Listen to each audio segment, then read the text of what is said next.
Alright, guys. In our previous class, we looked at like India and its location on the global map, right हम लोग global map पर जो है India के location को देखा। फिर हम लोग ने जो है इंडिया के पॉलिटिकल मैप को भी देखा। अब पॉलिटिकल और फिजिकल मैप में आप लोग को एक फ़र्क बताया गया था कि पॉलिटिकल मैप जो होता है वो स्टेट्स और डिस्ट्रिक्ट्स या कंट्री इन सभी की बाउंड्रीज को डिफाइन करता है। तो इस तरह फिजिकल मैप जो होता है वो जोग्राफिकल फीचर्स के आधार पर, ठीक है ना, वो जो है भौगोलिक विविधता के आधार पर जो है ड्राइंग तैयार करता है, रिप्रेजेंट करता है चीज़ों को। अब इस बार जो है अब हम लोग इंडिया के फिजिकल डिवीजन को देखने वाले हैं। इसलिए फिजिकल डिवीजन का मतलब हुआ कि यही ज्योग्राफिकल फीचर्स के आधार पर, ठीक है, भौगोलिक संरचना के आधार पर इंडिया के कौन कौन से हिस्से हैं। अब इंडिया जो है, इंडिया के अंदर आपको माउंटेन्स मिलेंगे, ठीक है। India is a land of mountains, पहाड़ मतलब प्लेट्यूज, ये पठार हो गए, मतलब काफ़ी पुराने पहाड़ जिनका कि जैसे कि मान लो कि पहाड़ जो होगा वो इस टाइप का, मान लो बिल्कुल पॉइंटेड होगा, ठीक है। टाइम के साथ क्या होगा, जब काफ़ी पुराना हो जाएगा और नए पहाड़ का बनना जब बंद होगा तो धीरे धीरे जो है इसका शेप जो है वो इस टाइप का हो जाएगा कि ऊंचाई तो रहेगी लेकिन ये टॉप वाला सरफेस जो है वो धीरे धीरे नुकीला नहीं रहेगा, वो फ्लैट हो जाएगा। ये आपका हो गया प्लेट्यू। तो इस तरह से इंडिया में जो है माउंटेन्स हैं, प्लेट्यूज हैं, फिर प्लेन्स भी हैं, मैदान, डेजर्ट है, रेगिस्तान जिसको कहते हैं। इसके अलावा कोस्टल प्लेन्स हैं, यानी कि समुद्र का तटीय जो मैदान मैदान होता है वो भी है। और इसके अलावा आइलैंड्स हैं, द्वीप। और इन सबको मिला के जो है इंडिया का फिजिकल फीचर्स बनता है। तो इन फिजिकल फीचर्स के आधार पर इंडिया को आप जो है 6 हिस्सों में बांट सकते हो आप। द नॉर्दर्न माउंटेन्स, ओके, पूर्वी पहाड़, उत्तरी पहाड़, द नॉर्दर्न प्लेन्स, उत्तरी मैदान, द ग्रेट इंडियन डेजर्ट और द थार डेजर्ट, और ऑफ कोर्स महान भारतीय रेगिस्तान या थार का रेगिस्तान, द सदर्न प्लेट्यूज, दक्षिणी पठार, the eastern and western coastal planes, पूर्वी और पश्चिमी तटीय मैदान, और द आइलैंड्स। तो ये सारे जो है जो इंडिया के कह सकते हो कि फिजिकल डिविजन्स हो गए। अब माउंटेन्स जो है वो नॉर्थ और north eastern part of India में है, इंडिया के हैं। अब एक बार जो है इस सेक्शन को देखने से पहले हम ऐसा करते हैं कि इंडिया के फिजिकल मैप पर जो है इन चीज़ों को देख लेते हैं। Okay, so like here is the physical map of India. I have just shortened it to fit the screen, and if you just look at this portion, ये वाला जो पूरा एरिया आप देख रहे हो, ठीक है, यहाँ से यहाँ तक ये पार्ट जो है ये आपका नॉर्दर्न माउंटेन का हिस्सा हो गया। फिर इधर से ही जो है हल्का हल्का यही एल्टीट्यूड पर जो है ये बना आता है, और यहाँ से फिर थोड़ा सा जो है ये बढ़ जाता है। ये जो पूरा नॉर्थ ईस्ट का भी एरिया है, इधर भी ये माउंटेन जो है हमारा ये फैला हुआ है। तो इस तरीके से ये जो है नॉर्थ से लेके, उत्तर से लेके और उत्तर पूर्व तक, नॉर्थ से लेके और नॉर्थ ईस्ट तक जो है ये माउंटेन का रेंज फैला हुआ है। ओके, फिर आपका हो जाता है नॉर्दर्न प्लेन्स। नॉर्दर्न प्लेन्स जो है फिर देखो इसी माउंटेन के बगल से आपका ये क्रिएट होता है, चलता है। ओके, और ये इस तरह से जो है बढ़ता जा रहा है, बंगाल के एरिया को भी कवर करेगा ये, और फिर इधर ये ब्रह्मपुत्र के मैदानी एरिया को भी ये कवर करता है, असम वगैरह में जाके थोड़ा सा।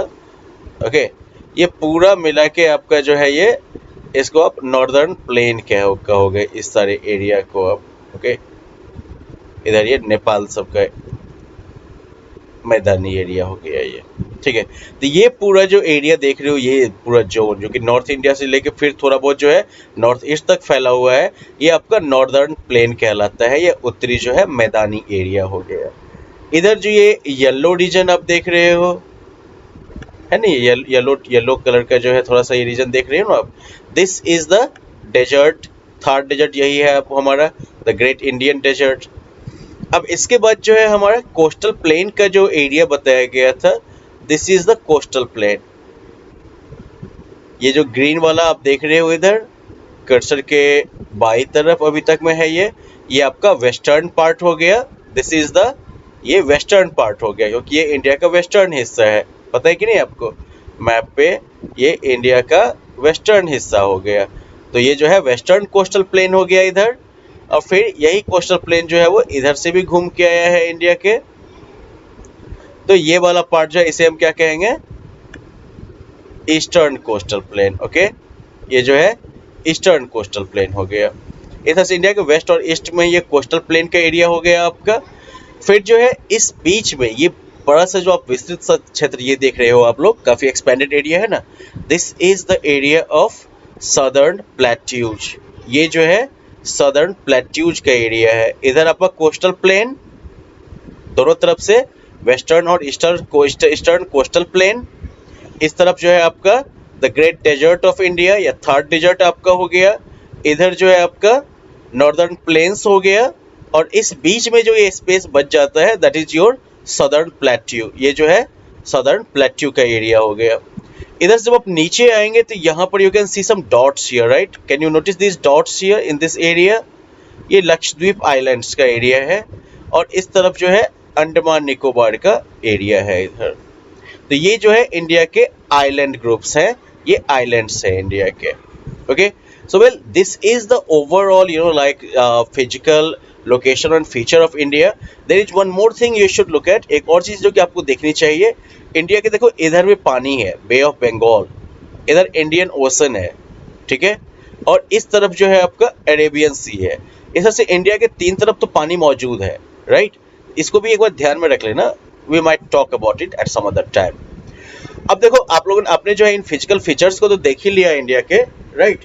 अब इन फिजिकल फीचर्स के आगे हम ये देख सकते हैं, ये जो नॉर्दर्न जो माउंटेन हम लोगों ने देखा है, ये एक्चुअली जो है हम लोगों को उत्तर से आने वाली जो है बहुत ठंडी हवा से, एक्सट्रीम कोल्ड विंड से बचाता है ये, समझे कि नहीं?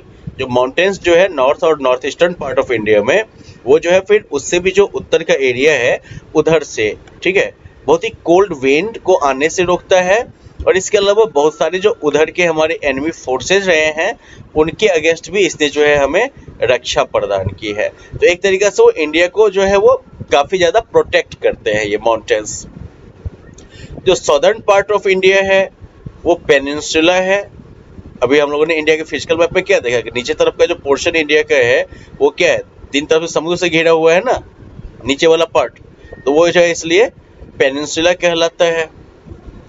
इंडिया का जो कोस्ट लाइन है वो तकरीबन 7516 किलोमीटर है। लक्षद्वीप और अंडमान निकोबार आइलैंड्स वगैरह को मिला के इंडिया का टोटल कोस्ट लाइन जो है वो तकरीबन 7516 किलोमीटर्स का है। और अगर इंडिया के मेनलैंड की बात करो, इंडिया के मेनलैंड की अगर हम बात करें तो फिर जो है केप कोमोडिन जो है कन्याकुमारी के बगल में, Cape Comorin, this is the southern most tip of the Indian mainland. और इस तरफ इंदिरा पॉइंट जो है that is like in Andaman Nicobar islands, वो जो है सदर्न मोस्ट ट्रिप पॉइंट हो जाएगा इंडियन यूनियन का, ठीक है।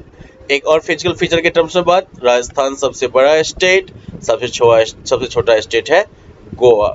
चलो let us just have one more parting or final look at India's physical map, okay, and then we will be done with it. तो बेसिकली देखो ये यहाँ तक का जो लैंड आपका आ रहा है this is India's main land, ठीक है। यहाँ से मेन लैंड, यहाँ से इंडिया का खत्म, इसके बाद बस जो है इधर ये आइलैंड ग्रुप, इधर ये आइलैंड ग्रुप।